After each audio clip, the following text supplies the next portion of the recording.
Bus பிரயாணம். 2 பெண்கள் வந்து பக்கத்து பக்கத்தில் உட்காந்துருக்காங்க. அந்த கண்டக்டரை கூப்பிட்ருக்கேன், இங்கே வாயா அப்படின்னு அந்த ஒரு அம்மா கூப்பிட்ருக்கு.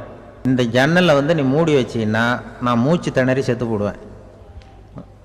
அப்புறம் உடனே பக்கத்தில் இந்த அம்மா தபாரியா அந்த அம்மா பேச்சை கேட்டுட்டு நீ திறந்து வச்சின்னா நான் குளிர் தாங்காமல் செத்து போடுவேன் அப்படின்னு அவர் தலையை பிச்சுக்கிறார் கண்டக்டர் அப்படின்னு. அப்போ அந்த பஸ்ஸில் பின்னாடி ஒருத்தன் கடைசி சீட்டில் வெயில் தாங்காமல் சட்டையெல்லாம் கட்டி போட்டுட்டு ஒரு கிராமத்து ஆள் பீடி குடிச்சிட்டு வரான். கண்டக்டர் இங்கே வாயா, அவன் ஏன் நீ என்ன சொல்ல போகிற அப்படின்ட்டு வந்திருக்கான். அங்கே என்ன தகராறு அப்படின்னு கேட்டிருக்கான். இந்த அம்மா வந்து ஜன்னலை திறந்தா செத்து போவேங்கிறது, அம்மா ஜன்னலை மூடுனா செத்து போவேங்கிறது. நான் என்னையா பண்ணுறது ஒரு ஆள், இதுக்கு ஏன் கவலைப்படுறேன், நான் சொல்கிறத கேள்.